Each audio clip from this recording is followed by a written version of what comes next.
विश्व की उत्पत्ति करते हैं, यानी विश्व की रचना करते हैं, संसार को बनाते हैं। और केवल बनाते ही नहीं, वो परमात्मा इस संसार का पालन भी करते हैं। सब तरह से संसार का संचालन करते हैं, संसार का परवरिश करते हैं। और वो अंत में जब उसकी मौज होती है तो समस्त संसार को अपने में लय कर लेते हैं। ऐसे परम प्रभु परमात्मा जिनके चरण शरण ग्रहण करने से जीव का तीनों ताप दैहिक दैविक भौतिक समाप्त हो जाता, ऐसे परम प्रभु परमात्मा का हम सब ध्यान करें। करते हुए आइए अपने मन को नैमिषारण्य के परम पावन तीर्थ लिए चलें, जहाँ पर ये परम पावन मंगलमय कथा का शुभारंभ हुआ।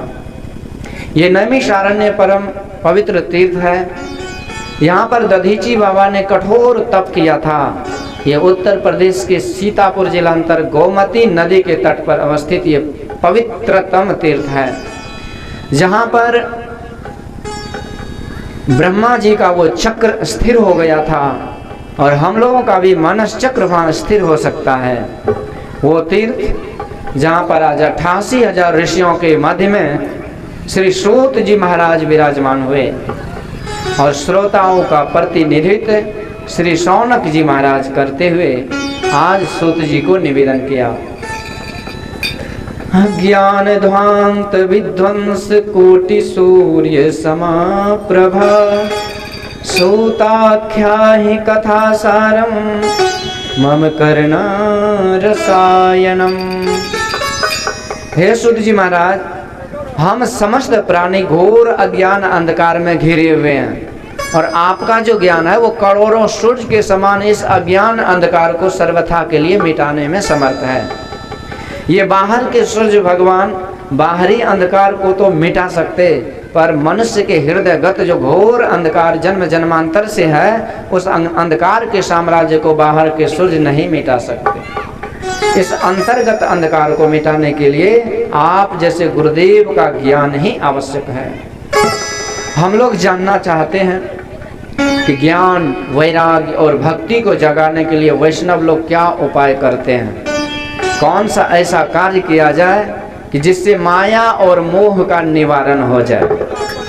क्योंकि महाराज अब घोर कलयुग आने वाला है, इसमें लोगों की वृत्ति आसुरी हो गई, मतलब तमोगुणी स्वभाव के लोग हो गए प्रायः। तो ऐसे में इस प्राणी का कैसे कल्याण होगा? और जो पवित्रों को भी पवित्र कर दे, मंगलों का भी मंगल कर दे, तथा भगवान कृष्ण की प्राप्ति के जो सरल से सरल उपाय आप समझते हैं, वह हमें बतलाने की कृपा कीजिए।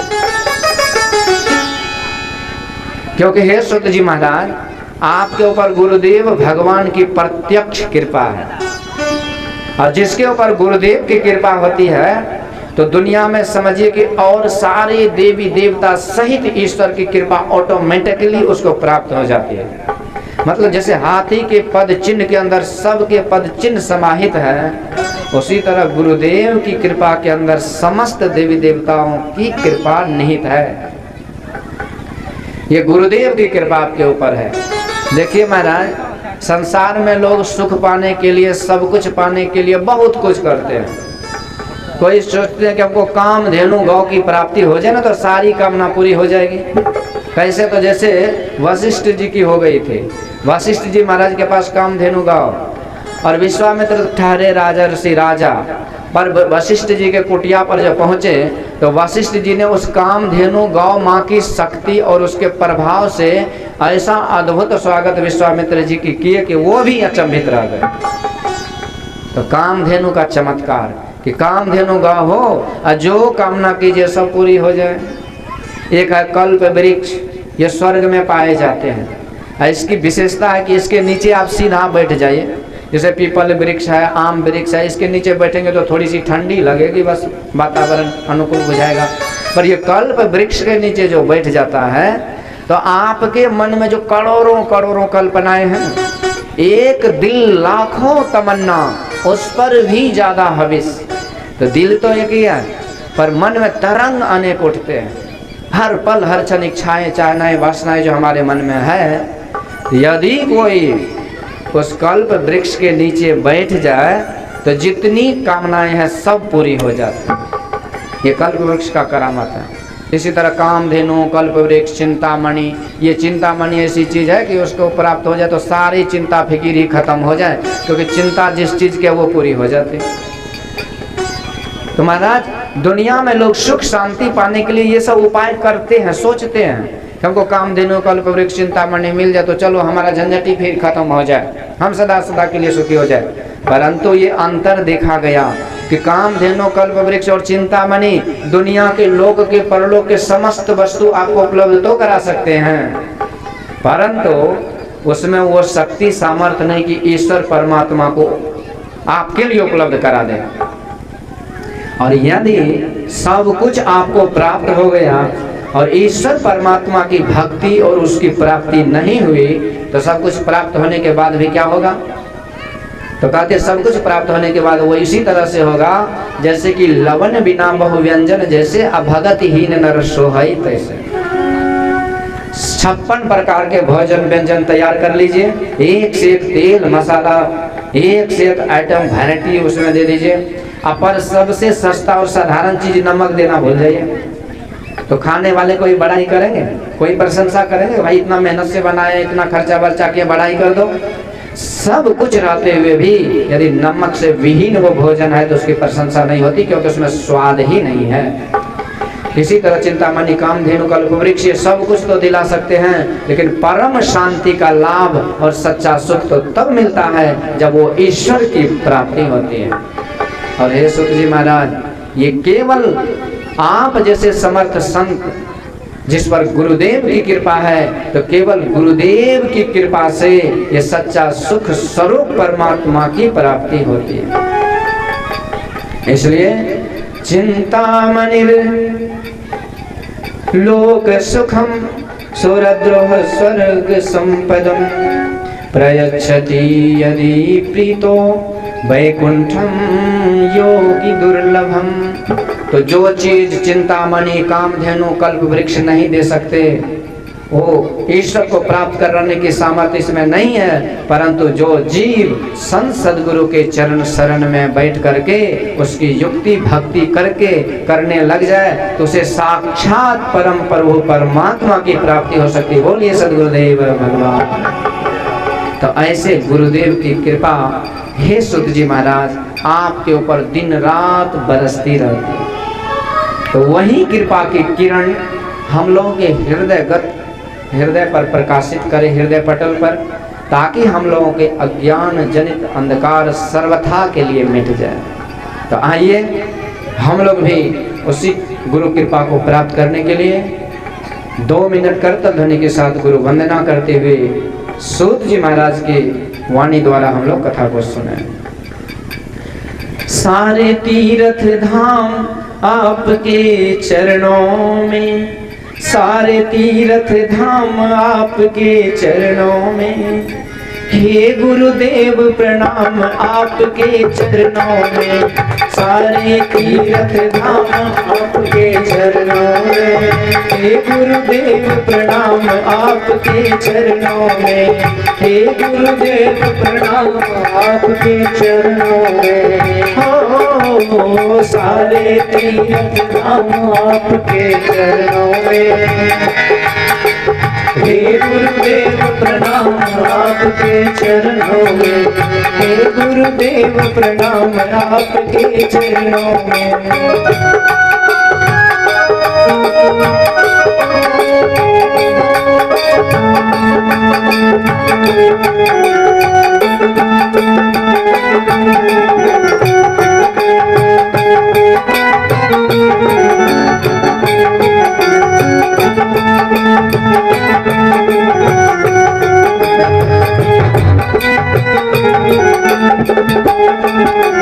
हृदय में माँ गौरी लक्ष्मी कंठ शारदा माता है, हृदय में माँ गौरी लक्ष्मी कंठ शारदा माता है, हृदय में माँ गौरी लक्ष्मी कंठ शारदा माता है, हृदय में माँ गौरी लक्ष्मी कंठ सारता आता है। जो भी मुख से वचन कहे वो वचन सिद्ध हो जाता है। जो भी मुख से वचन कहे वो वचन सिद्ध हो जाता है। वचन सिद्ध हो जाता है। हे गुरु ब्रह्मा हे गुरु विष्णु हे शंकर भगवान आपके चरणों में। हे गुरुदेव प्रणाम आपके चरणों में। हे गुरुदेव प्रणाम आपके चरणों में। ओ सारे तीर्थ धाम आपके चरणों में। सारे तीर्थ धाम आपके चरणों में। हे गुरुदेव प्रणाम आपके चरणों में। हे गुरुदेव प्रणाम आपके चरणों में। हे गुरुदेव प्रणाम आपके चरणों में। सब कोई ताली सेवा करते हुए जय हो।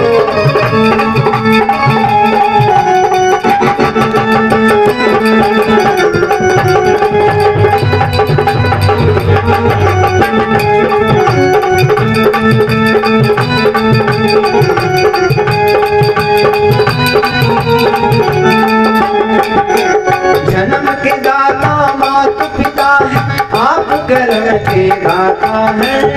आप कदम के दाता है। जन्म के दाता मात पिता है आप कर्म के दाता है। आप कदम के दाता है। आप मिलाते हैं ईश्वर से आप ही भाग विधाता है।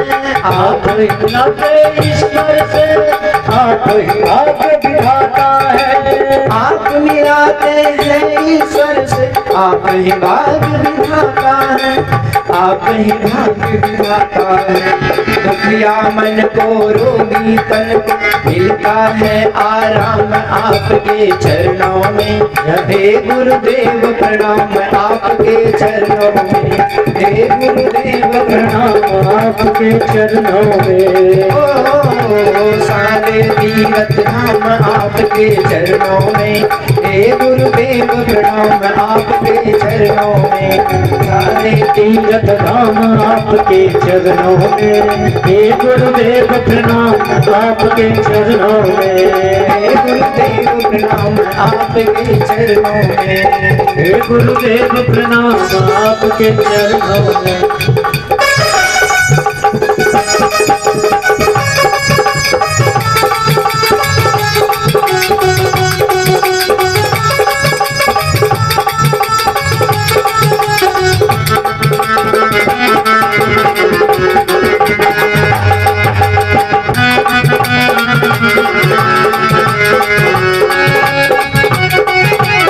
जय श्री राधे।